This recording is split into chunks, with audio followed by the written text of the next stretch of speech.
O que fazem um economista, um jornalista e uma poeta neste podcast Um Pouco Mais de Azul? Neste episódio pensamos em caminhos. Francisco Louçã fala das eleições e de um fim de caminho, como de um regime desde 1976. Fernando Alves propõe conversar caminhando numa proposta de que as esquerdas deixem o ensimismamento patético passando para a ousadia peripatética.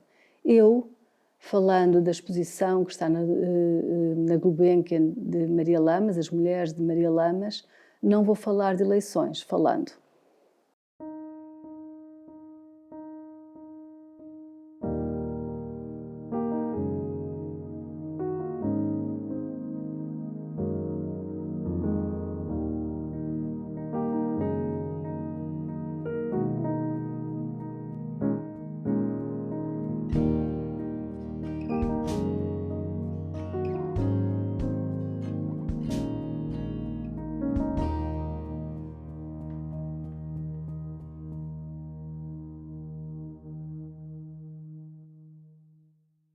É talvez imprudente decretar que somos o modo como caminhamos. Há imponderáveis motivos que nos podem impor, no menos acidentado dos percursos, um olhar de Sísifo, asténico. Do mesmo modo, ainda que os nossos pés deslizem como se desenhassem uma coreografia ou adivinhassem rios subterrâneos, não devemos excluir a possibilidade de que tais movimentos estejam anunciando o início de uma perturbação motora. Aquele que, mãos na cintura e olhar absorto, fita a imponente montanha, pode estar apenas afagando a lombalgia, e sei do que falo. Mas o desejo de mais caminho alarga-nos o mundo. Por mais contemplativos, se em nós não estiolou o impulso para irmos adiante, estaremos dando sentido aos versos do Pessoa. Qualquer caminho leva a toda a parte.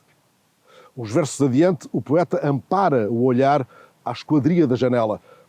É só através de nós, diz ele, é só através de nós que caminhamos.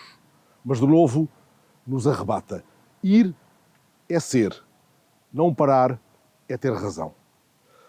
Este é o momento em que, na encruzilhada à esquerda, devemos opor ao ensimismamento patético a ousadia peripatética. Revela-se a esquerda, pelas declaradas intenções, disposta a conversar, porque não o faz caminhando. Em vez de reuniões à porta fechada, porque não organizam Pedro, Mariana, Rui, Paulo, Inês, porventura, uma caminhada que os leve à clareira de um bosque. E embrenhados no bosque, porque não conversam até a gastarem as solas dos sapatos, se posso roubar a expressão usada pelo Papa Francisco numa mensagem dirigida, por acaso, aos jornalistas.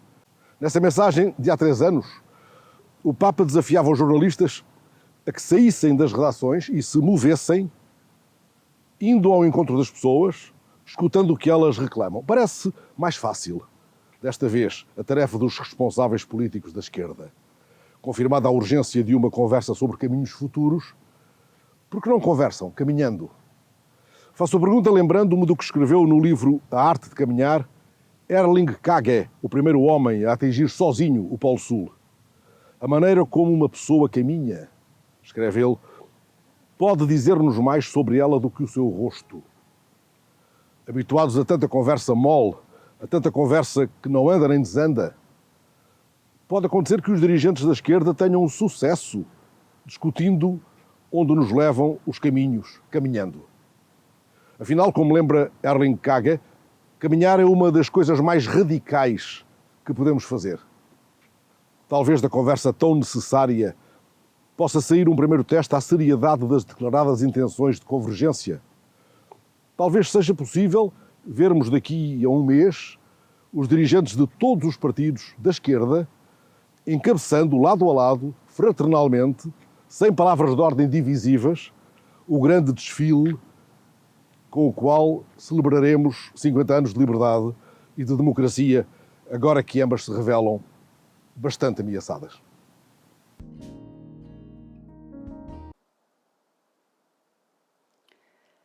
No podcast de hoje não irei falar das eleições, aliás, porque o gatilho combinado para fazer disparar este episódio é a palavra caminho.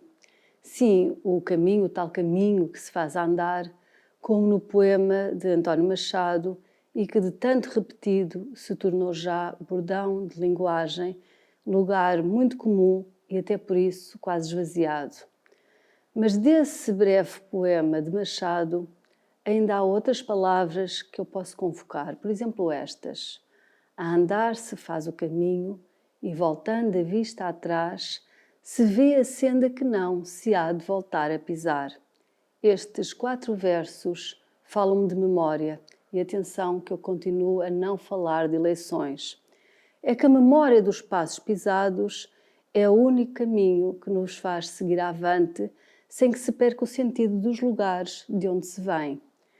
É importante que não se apaguem as pegadas para que não percamos o rumo e se volte às arrecuas para os mesmos lugares de onde, com coragem e esforço, soubemos um dia escapar. É que estranhos são os tempos em que os relógios giram para o lado de reverso e em que ao hoje se segue o ontem em vez de se avançar pelo amanhã. Mas não, eu não estou a falar das eleições, só mesmo de literatura e de poesia. E é por estes caminhos que eu tenciono seguir até chegar à exposição que se pode espreitar no átrio da Biblioteca da Fundação Carlos Gulbenkian, a exposição chamada As Mulheres de Maria Lamas, com curadoria de Jorge Calado. Aí bem se mostra como a vida era muito escrava, como diziam então essas mulheres que Maria Lamas visitou aos 50 e tal anos, percorrendo o país de norte a sul, de este a oeste, fosse de comboio, de caminhoneta, de automóvel, de jipe, de carro de bois, de burro ou a pé, até àquelas zonas mais recônditas e isoladas de onde ninguém saía e que ninguém visitava, aliás, como isto se lê no catálogo da exposição. Faz mais de 70 anos que Maria Lamas se fez ao piso para percorrer caminhos e encruzilhadas que chegavam sempre ao mesmo lugar, ao lugar do isolamento, da pobreza e da miséria. E mesmo em ir chegando à miséria, se percebia que era possível avançar um pouco adentro, mesmo na miséria mais miserável, ao lugar do desamparo rafado das mulheres, à míngua e mais ainda à das meninas, feitas mulheres bem antes do seu tempo. Além de muito escrava, a vida era, por aqueles tempos, também um labirinto. Mas não falo só de um labirinto espacial. Como o das ficções de Borges, tratava-se de um labirinto de tempos, aquele em que todos os caminhos se bifurcam. Ao protagonista desse conto de Borges respondiam a certa altura umas crianças: a casa fica longe daqui, mas o senhor não se perderá se tomar esse caminho à esquerda e se em cada encruzilhada do caminho dobrar à esquerda. Se poucos ensinamentos houvesse, que nos ficasse pelo menos este, como uma reminiscência de trajetos possíveis, em havendo dúvidas, seguir sempre pela esquerda. E não estou a falar das eleições, só de labirintos, não espaciais, mas temporais. É que também se espanta o tal protagonista da ficção de Borges. A verdade é que, por mais voltas que se dê, todas as coisas que nos acontecem, acontecem-nos sempre e sempre, precisamente agora.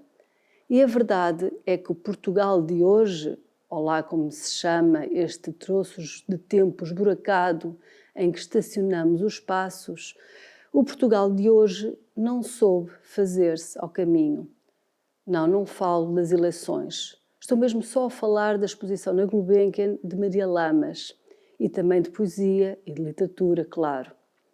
Maria Lamas foi 2 vezes presa e tantas vezes silenciada, porque a voz de uma mulher é sempre muito assustadora.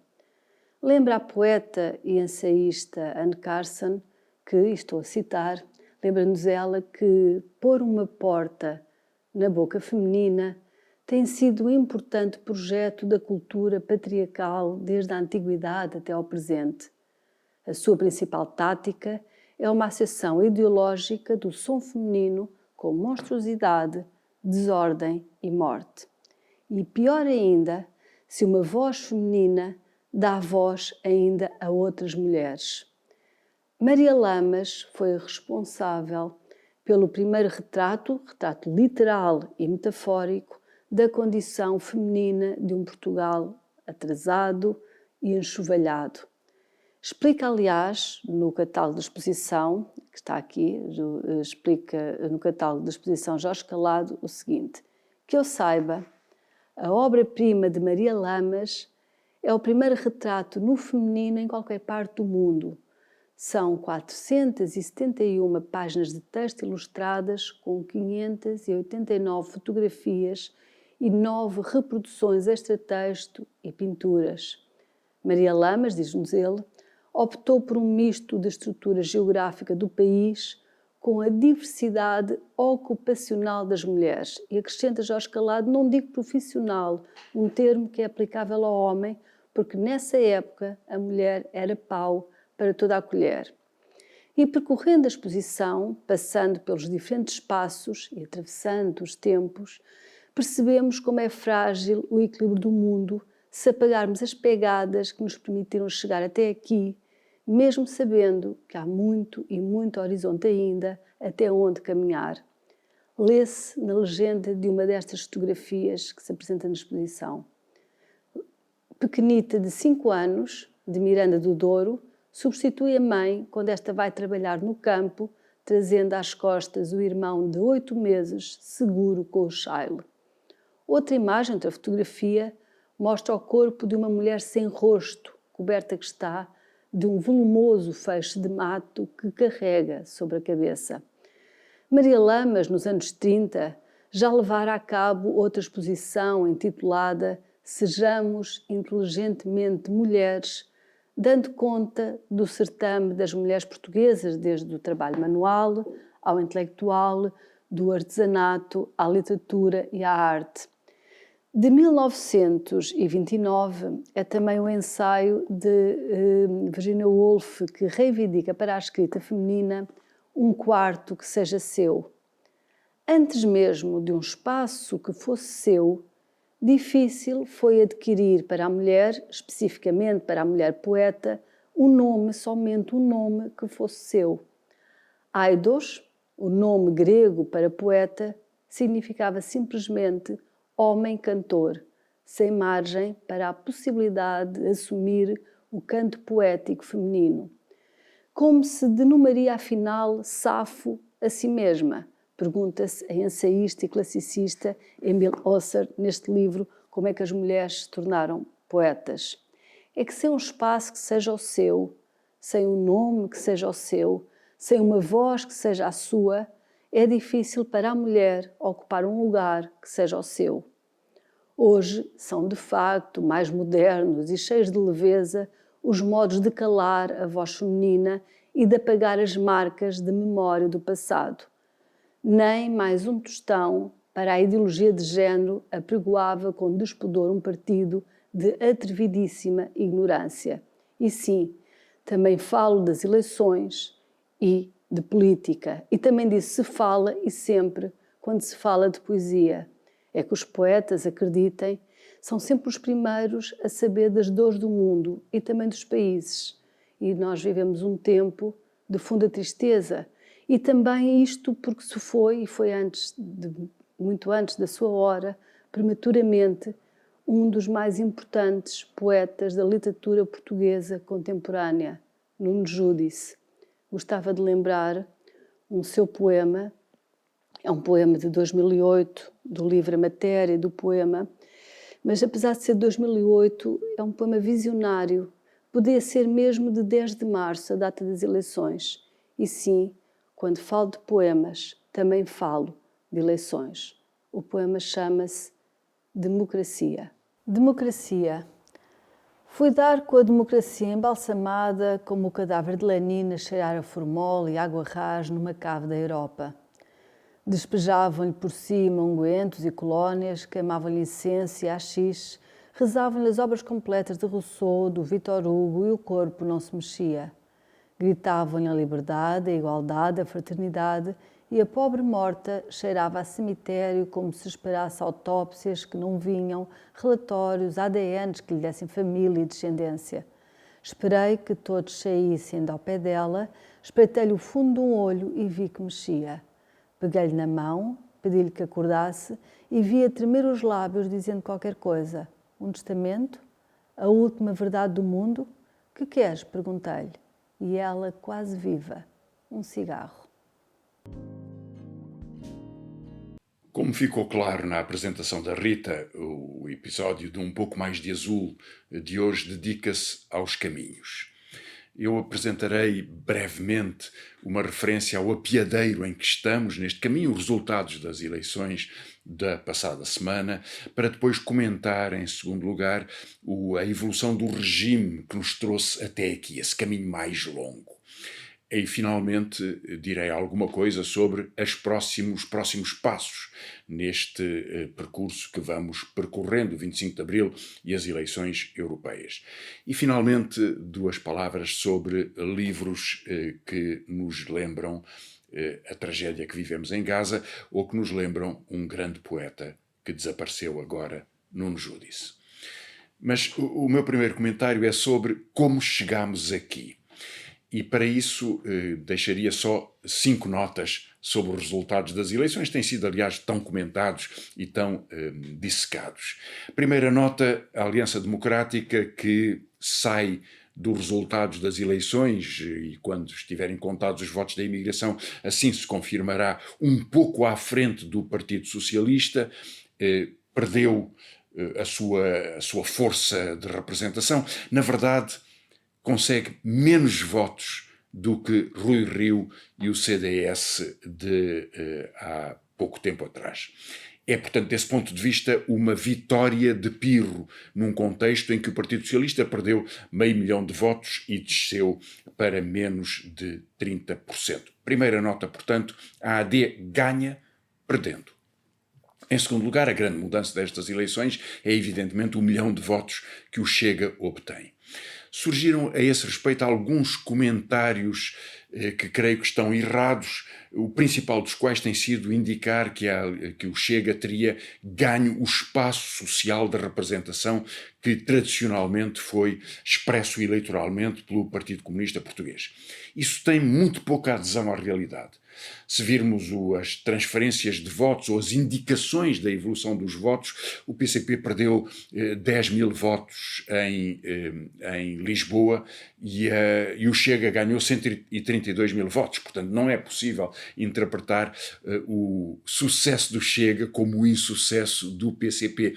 Em Setúbal, o Chega ganha 63 mil votos e o PCP perdeu 5 mil. Em Beja, perdeu menos de 2 mil votos e o Chega subiu 10 mil votos.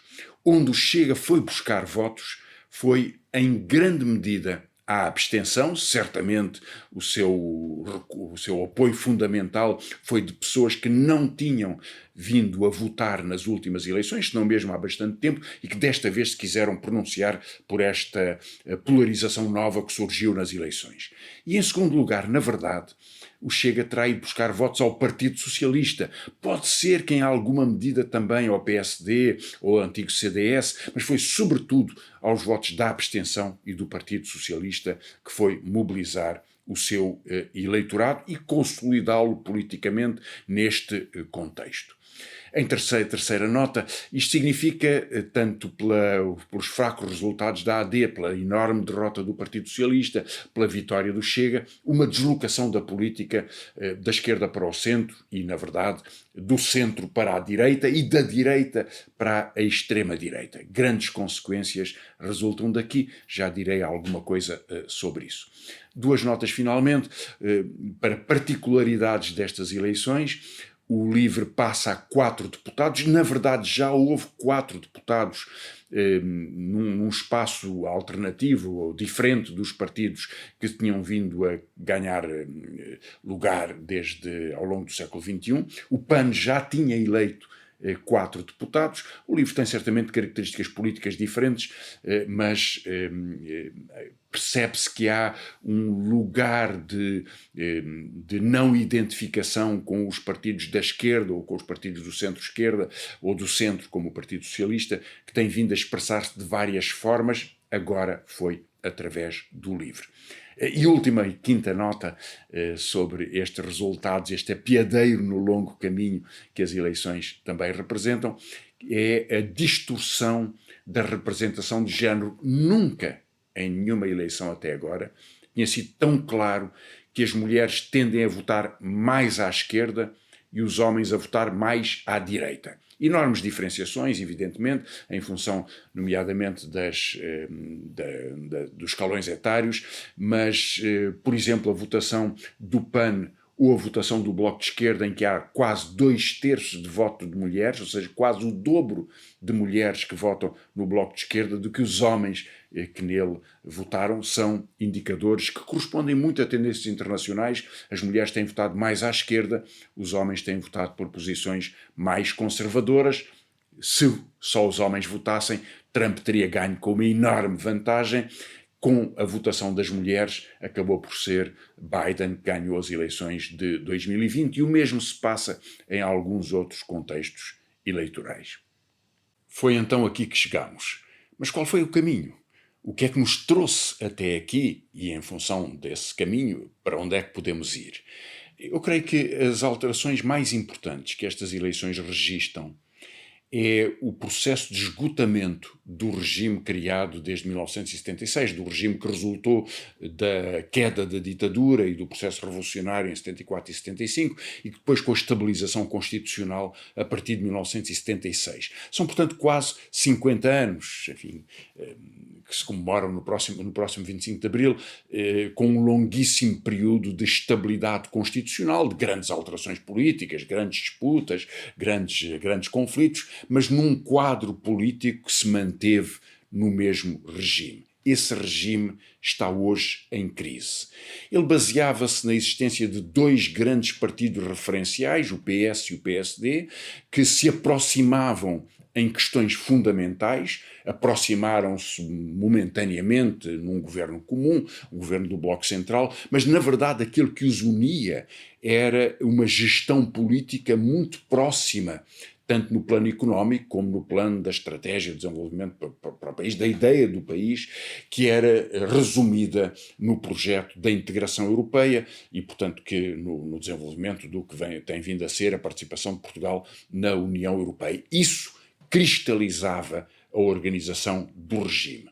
Em alguns momentos, como por exemplo a partir de 95 até 99, na relação entre o PS de Guterres e o PSD de Marcelo Rebelo de Sousa, até significava um bloco central implícito, um bloco de cooperação. Noutros momentos, na cooperação entre a Presidência da República e o Governo, como foi o caso dos primeiros dois governos de António Costa com Marcelo Rebelo de Sousa. Aí se consolidava e se organizava o regime. Este regime, no entanto, teve alguns abalos ao longo do tempo. Teve poucas mudanças políticas. Só a criação do Bloco de Esquerda em 1999 alterou este mapa dos partidos políticos que estavam estabilizados na Assembleia da República. No entanto, houve algumas tensões que, no longo período de estagnação económica, ou quase estagnação económica, que corresponde ao século XXI, se vieram a registar. O principal foi o processo da austeridade conduzido pela Troika, na sequência da crise da dívida soberana, de que resultou uma resposta que é consagrada em 2015 pela formação de uma maioria de esquerda com o governo da Geringonça. Esse foi o primeiro momento de tensão nos últimos 10 anos. O segundo foi, evidentemente, em 2022, a eleição de uma maioria absoluta do Partido Socialista, que precipitou o acentuar da crise do regime e das suas dificuldades económicas, de gestão política, e que conduziu a estas eleições antecipadas. E o terceiro momento de tensão, em certa medida, a consagração desta crise do regime, ocorre nas eleições de 10 de março de 2024, com a consolidação do Chega e de uma extrema-direita que não tinha existido como grande força protagonista da política portuguesa. Havia fenómenos residuais nas beiras do CDS e nas beiras do PSD. Hoje em dia é uma força capaz de disputar a liderança da direita ou uma política hegemónica com a direita tradicional, com o PSD. A grande mudança, no entanto, que está por detrás desta transformação começou a ser visível nestas eleições e trata-se, sobretudo, da intervenção direta dos interesses económicos, ou seja, de grandes empresas, dos seus gestores, dos seus administradores, dos seus acionistas, como protagonistas políticos. Já o tinham feito por um breve momento, quando os vários grandes banqueiros portugueses exigiram a intervenção da Troika em 2011. Mas agora trata-se de um projeto distinto. Não se trata de convencer o Partido Socialista ou o PSD a fazerem em conjunto o processo de austeridade, que depois foi gerido pelo governo de Passos Coelho. Trata-se de uma forma mais substancial de organizar partidos para conseguirem os seus interesses, e são o Chega e a Iniciativa Liberal. O financiamento destes partidos, a pronúncia destes gestores e administradores, acionistas e proprietários, a mobilização dos proprietários imobiliários, de todo o setor económico que corresponde ao turismo em Portugal e, portanto, à finança que apoia este setor económico, foi muito visível nestas eleições e é um sintoma, se não o mais importante, da transformação do regime até agora. Disso resultará o governo de Luís Montenegro com a Iniciativa Liberal porventura, que tem este duplo projeto, ter políticas do Chega sem o Chega e de conseguir satisfazer estes setores económicos que assim se expressaram com tanta exigência, através, nomeado, de medidas como a redução do IRC ou a de criação de novos mercados, sobretudo na saúde, marginalmente também na educação, mas sobretudo na saúde, para a expansão de uma rentabilidade assegurada pelo Estado. É uma espécie de liberalismo de chapéu na mão que toma conta do Estado para verter fundos e verter rentabilidade sobre estes interesses que exigem ganhar mais pela redução de impostos, ganhar mais por mercados protegidos, ganhar mais pelos benefícios do Estado. E esse é um novo regime que começa a esboçar-se na substituição daquele que conhecemos ao longo dos últimos 50 anos. Foi então aqui que chegamos, neste longo caminho de desgaste do regime dos últimos 50 anos e perante a enorme incerteza que representam as suas transformações, as suas crises internas e, portanto, esta tensão para reorganizar o sistema político e o sistema social sob o impulso dos interesses económicos, um novo regime cujos contornos ainda vão ser definidos nestes conflitos sociais nos próximos meses ou nos próximos anos. Em todo o caso, há duas medidas imediatas nesse processo de conflito que importa ter em atenção.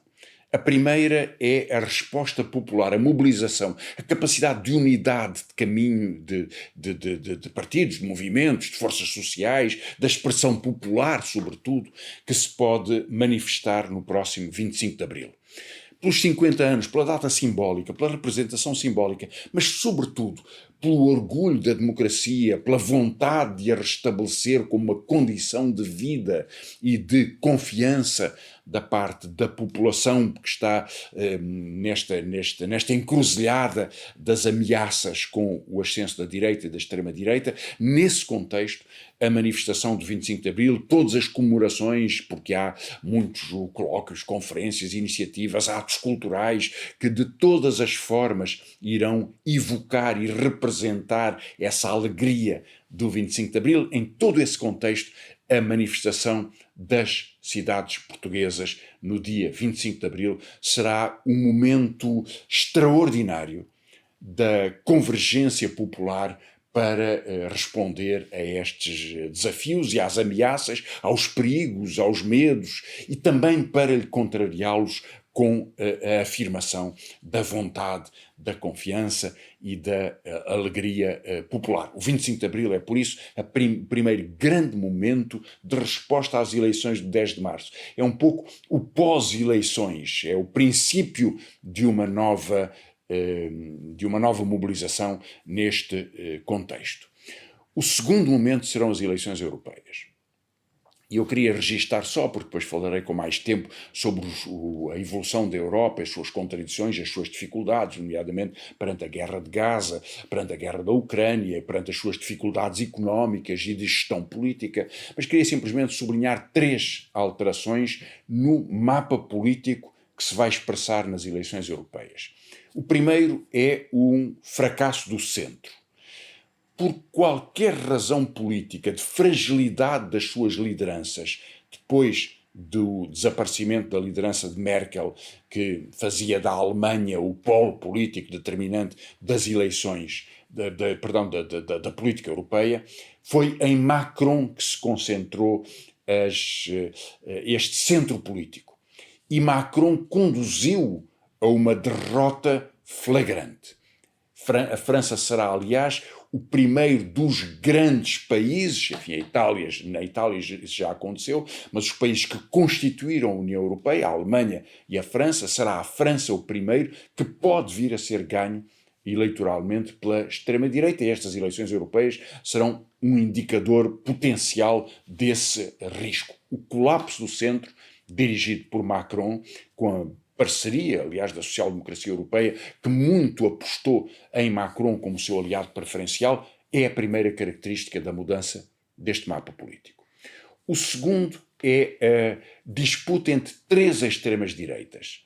A extrema-direita de Le Pen, a de Salvini, elas têm em comum uma grande proximidade a Putin e até um financiamento que Putin lhes facultou ao longo do tempo, mas têm diferenças sobre a forma de organização da sua estrutura política e, nomeadamente, até da sua visão sobre a União Europeia. E depois há uma terceira extrema-direita. E ela não deve ser menosprezada porque é dominante numa parte importante da Europa, que é de Orbán. Ou seja, dos países do centro da Europa, centro-leste da Europa, que consolidaram a extrema-direita no governo desde há alguns anos atrás. Orbán é o seu principal representante. Essa é a segunda mudança, a disputa entre estes 3 setores no próximo Parlamento Europeu. E a terceira é que se registram algumas mudanças importantes na esquerda, seja pela cisão nacionalista do Die Linke, o partido da esquerda na Alemanha.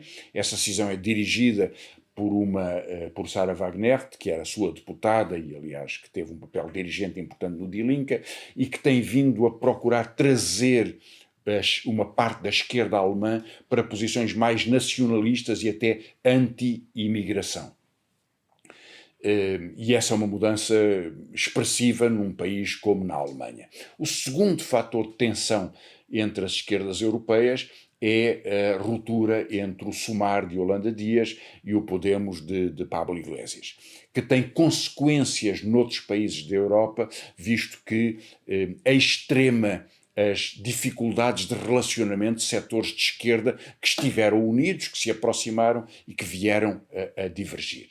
Num contexto em que a invasão da Ucrânia separou setores da esquerda, alguns que se aproximaram de uma defesa do campo da Rússia, interpretando-o como alternativa ao imperialismo norte-americano, e de outros que, em contrapartida, mantiveram a sua fidelidade à defesa do princípio da autodeterminação democrática e, portanto, recusaram a ação imperialista, aliás, declaradamente imperialista. Queremos restabelecer o império czarista de Putin no contexto da Ucrânia e procuram opor-se a esta vaga de militarização e de guerra com uma política de paz. Aqui tem, portanto, 3 alterações que as eleições europeias poderão vir a consolidar ou a agravar: colapso do centro, conflito entre as extremas-direitas e divisões nas esquerdas europeias. Do que disso pode resultar como uma nova alternativa para a Europa. Esse será um tema para outras edições do Tabu, neste Um Pouco Mais de Azul, que hoje foi consagrado aos caminhos. Concluo desta vez estes caminhos com duas referências a livros. O primeiro é o de Alexandre Lucas Coelho, Oriente Próximo.